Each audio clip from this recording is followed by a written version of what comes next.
Hey guys, it's Emery for Preacher, Season 2, Episode 11, Backdoors, and I again was looking forward to this episode, but I'm really at the point with this show where I really just wanted to get its shit together because we are at the last 3 episodes of the season, and there really hasn't been a lot happening since the Saints, sort of not death, but since Jesse put him in the swamp. We really have not seen a lot of progression in the story since then. Even this whole thing with the Grail, it should seem a lot bigger than it really is, but it's honestly not seeming all that big to me.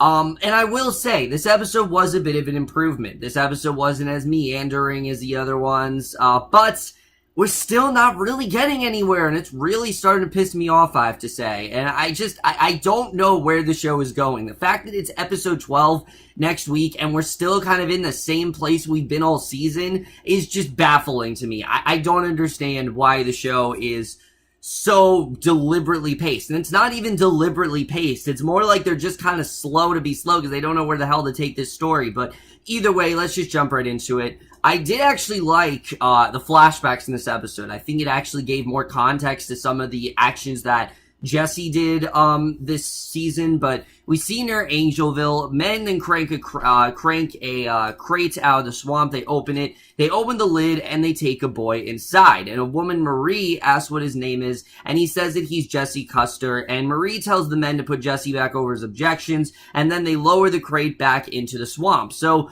now we realize, okay, this is why Jesse put the Saint into the swamp. Not because he didn't want to kill him, but because of the fact that this is really the worst kind of punishment that he's known. I mean, we realize in this episode, Jesse had a horrible childhood, and especially a really bad relationship with his mother, which we kind of did already know that, but this episode just kind of gives us more context about that childhood and kind of like what he went through. And I did think that was, to me, some of the strongest stuff in this episode. I did like what we get.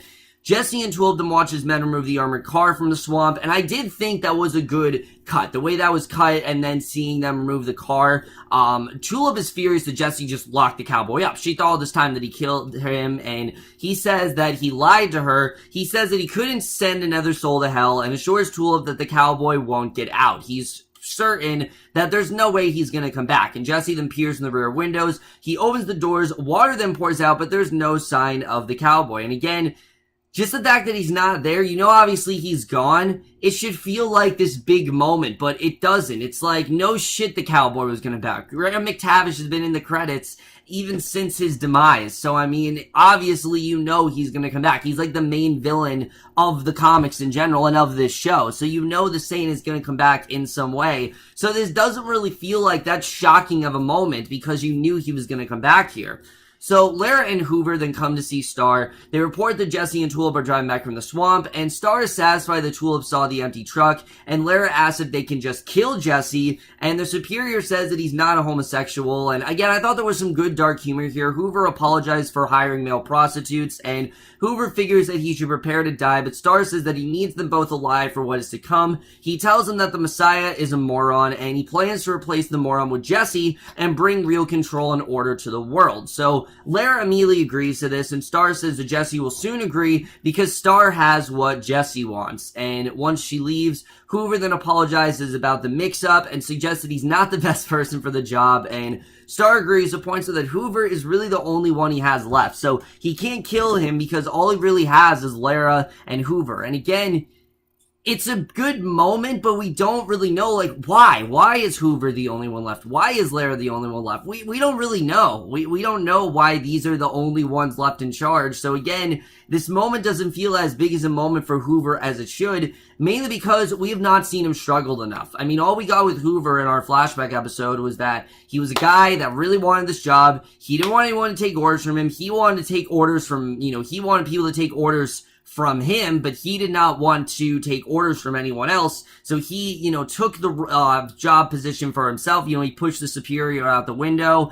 And ever since then, we don't really know much else of what he's gone through. So again, that's why this kind of left me feeling a bit hollow. But once again, guys, the best stuff in this episode easily is the stuff in hell, which this whole plotline with Eugene, it's been so in and out. Like, sometimes it's here and sometimes it's not. I just don't understand why the show chooses to do this. Why are we so like, oh, sometimes we're in hell and sometimes we're not? I mean, that's easily been one of the most compelling storylines of the entire season. So I don't know why we can't just keep going back here. But in hell, we see Jennifer. She screens photos as Tyler looks on, and once she's done, she tells him to go back to holding, and as the guards lead Tyler away, Jennifer gets a call and says she actually appreciates the information, and she tells the guard that it was the cowboy and orders the guard to bring in the new one. So basically, in holding, Eugene tells Tyler, prisoner, that he doesn't think that they're letting anyone out, and Tyler wonders who told him that, and Eugene glances over at Hitler. The other prisoner says that Hitler used to be a custodian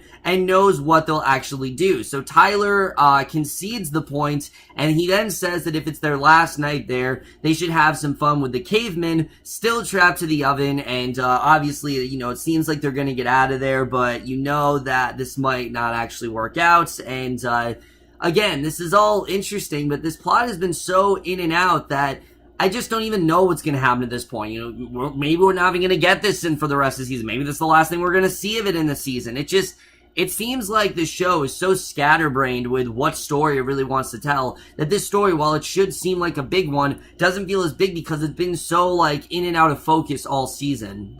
So at the apartment, Dennis's new dog then growls at him, and again, Dennis he does not need to be on the show, and even in this episode, he doesn't need to be. Jesse tells Tulip and Cassie if the cowboy was going to come, he'd be there by now. We get sort of a good scene between Jesse, Tulip, and Cassie. I actually did like this scene here. Cassie and Tulip hope that Jesse handles it better than the next time, and Cassie explains that he got Dennis a new dog, and Jesse admits that he should have told them what he did with the cowboy and suggests they all take a break. He suggests Bimini, and the others then agree, and as Tulip packs, Jesse comes in and says they can't go just yet, and Cassie comes in. Jesse tells him if he wants to go, but they have to go find God first. And he explains that he met Jesus' 25th great grandson and he's an imbecile. And Tulip wonders why Jesse really cares so much. Why is he so interested in finding God? Because it really does seem like they're going on a bit of a wild goose chase here. And Jesse says that God created the universe and tells Tulip that she's selfish. And she says that they do everything for him. And I love that Tulip really did point them out because, yeah, I mean, basically everything Jesse's told them to do,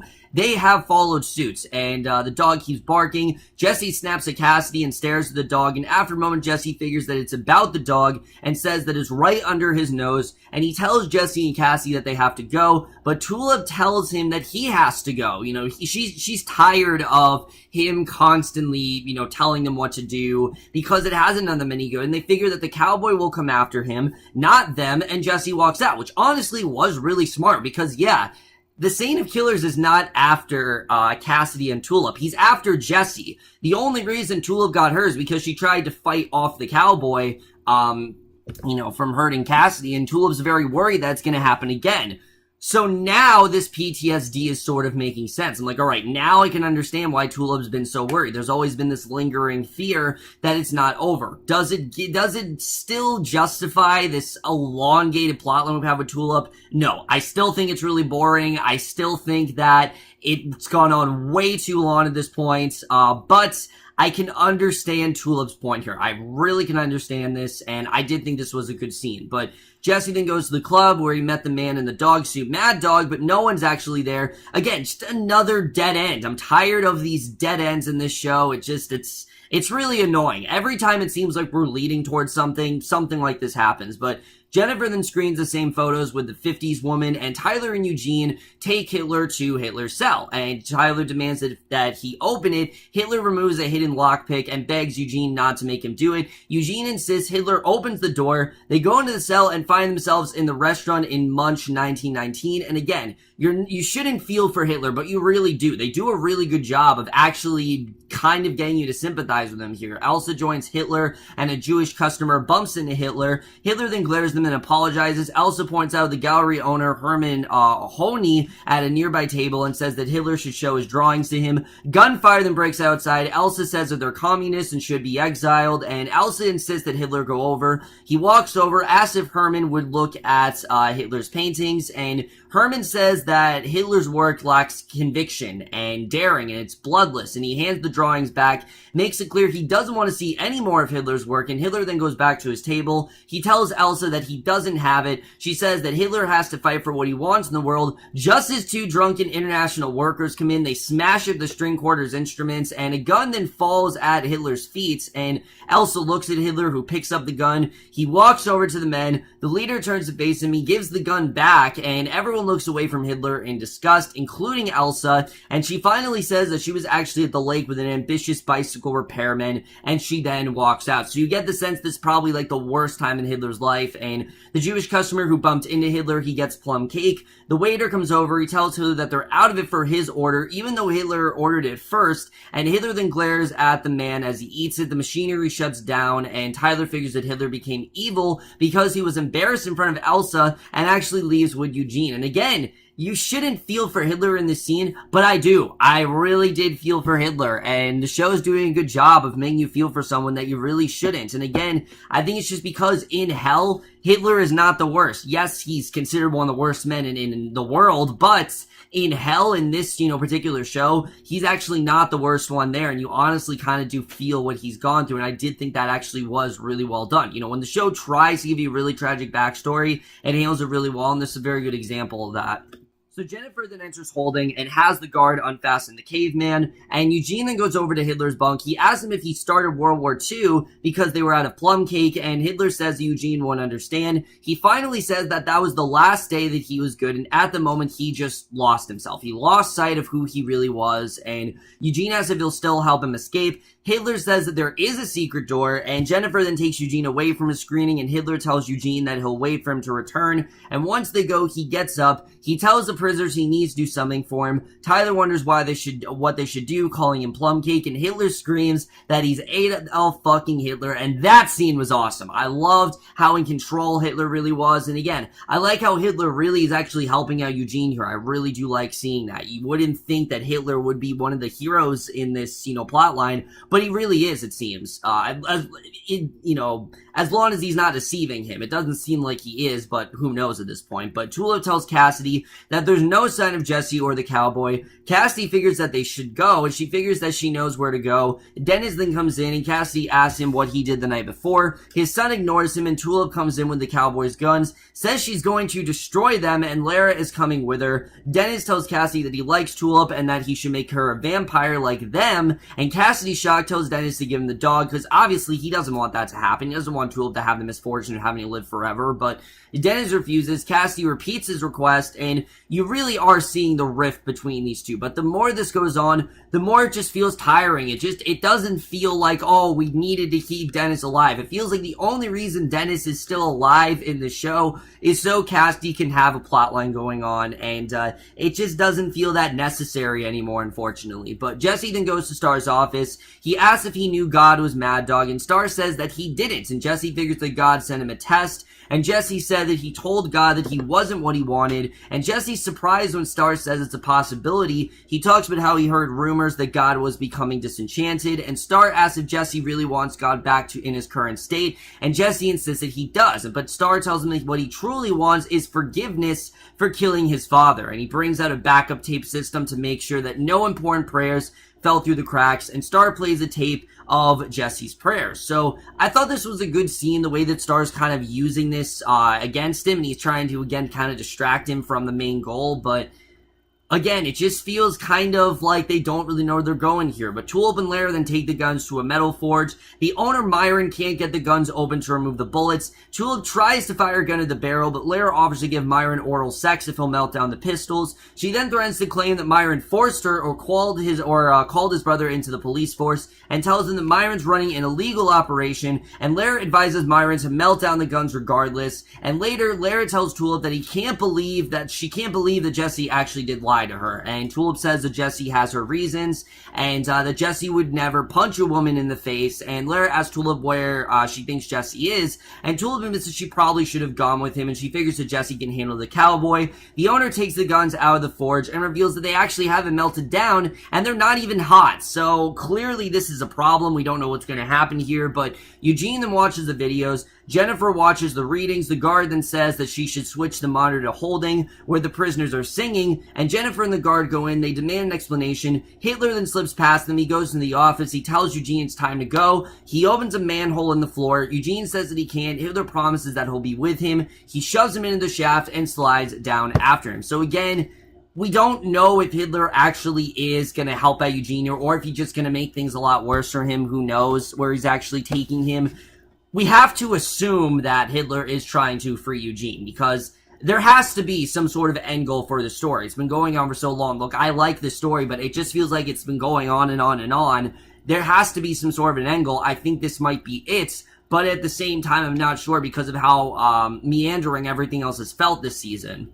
So two of them mails the guns away. She walks off with Lara, and Star then plays the Jesse's prayers, asking God for forgiveness. One of them is asking forgiveness for killing his father and sending him to hell. The tapes then go on and on and on, and Star finally stops the players and says that Jesse needs to join him to save his soul. And Jesse figures that people would have done worse, including Star, and Star then turns on the player again. We see a flashback where the men take young Jesse out of the box. Marie asks his name. He says that his name is Jesse LaAngel, and thanks God for killing his father and bringing him home. And Marie tells Jesse that his grandma actually does love him. So again, this scene, I understand the context of it, I really do, but it felt like it didn't need to be in this episode. This should have been earlier in the season, so when Jesse did put the saint into the swamp, we understood his reasoning for it. I just felt like this could have been a lot earlier, but after the prayer plays, Star then shuts off the player. He says that he went to a great deal of trouble to show Jesse that he's the right man for the job, and Jesse goes to the player. He uses Genesis to tell Star to shoot the tapes up his ass. He walks out, uses Genesis to let him out. They do, and Jesse takes the elevator down. The mailman then picks up the guns, and Star calls Hoover, says that Jesse hasn't left them a choice. It's all up to Hoover, and Hoover opens the back of the van door and tells the man to do what he does, and then runs as fast as he can, basically to, I guess, I don't really know what he's trying to do, but that's the way this episode ends. So, like I said, guys, I did think this episode was a little bit better than the last one we had. It didn't feel as meandering, but I still don't really feel like there's a lot happening here. It feels like there should be a lot more going on in this show, and honestly, I can predict to you what's going to happen right now. We're going to get to episode 12. It's obvious that the Saint is still alive. He's out there. He wants those guns. He's not going to let anyone else take it, and he's going to make sure that he has those guns for himself. And I'm 100% certain that the mailman actually does have connections to him. So I'm pretty sure that the Saint, he's going to reclaim those guns, and we're going to have to see what happens in the finale. Because if that's what goes down in the finale, then I'm going to be happy about that, because that actually does give us some sort of an end goal. As far as what's going on with Jesse right now, I'm going to be honest, I don't know where this plot is going. I really don't. And it's not like a good thing where it's like, oh, this is so unpredictable. I don't really care. I want to care where this is going, but at this point, I just don't really care. I like the Grail. I do. I think Pip Torrens doing an incredible job as Hair Star, but the more I see him, the more it feels like they just kind of put him into the season so that way we could have something else going on. And because they didn't know what else to do, so they're like, all right, just throw Hair Star in there, and it doesn't feel like, you know, Hair Star really needed to be in the season. I like Pip Torrens, as I said, but this just feels like this is just going on and on and on, and I understand that there's no way that Star is going to die this season. We're going to see him more as the show goes on, but it doesn't feel like he needed to be here. It really doesn't. And I did like some of the justification we got for some of Jesse's actions. The fact that him putting the Saint into the swamp, he didn't do it because he didn't want to send him to hell. That is a part of it. But also because him being in the swamp is the worst punishment that Jesse's ever known. And seeing how badly his mother really treated him, I did think was a good moment. I actually did like the way that whole scene was handled. But, you know, the thing about this is just that I feel like we should have gotten this episodes ago. It does not feel like something we need now. Again, it just felt like it was kind of there to, you know, so that way we had enough time, and because it was just kind of stalling things, and that was not really all that is that I have to say. As far as what's going on with Hoover and Lara, again, there's not that much urgency here because we did not really see Star struggle enough. If we saw him struggle and lose a bunch of allies, and, you know, there were a lot more people in the Grail, then yeah, then I would say, all right, I can understand what Star is really going through. But we haven't seen that. We really haven't. And I don't feel like Star has really suffered as much as he should. And I think that's the main problem going on right here. Again, Pip Torrens, great as this character. Absolutely great. He's killing it. You know, I love what we're getting from him here. But I just don't feel that Star as a character has really suffered enough. I feel we should be getting a lot more with him, and we're just kind of not at this point. It feels very one note, and I understand what the Grail wants to do, but I just don't really feel for Star, solely because unlike the Cowboy last year, which I will admit they actually did build up really well to, we have not seen this character suffer enough. We have not really seen the struggle that he's gone through, and because of that, I was not as into where this is going. Again, Tulip's plot is starting to get more interesting, I will say that. Everything going on with Eugene, I actually really did like here. I'm hoping that Hitler actually is a trustworthy ally and that he's gonna get Eugene out of hell, because this plotline has to end at some point. And again, I like this plotline. I really do. I think it's probably one of the more interesting plotlines of the second half of the season, and it's been one of the saving graces of the second half of the season. But even I'll admit that if we are still, you know, Eugene's still trapped in hell at the end of the season, I'm going to be really upset, because it really does seem like Hitler is an ally for him. This is his way of getting out, and if that's not the case, I'm not going to be very happy with where this is going, unfortunately. I want to like where this is going, I really do, and I want to have that hope, but the show, it's just not convincing me. It's really not at this point, and I want to believe that the show is going to go somewhere, but it's just really not convincing me.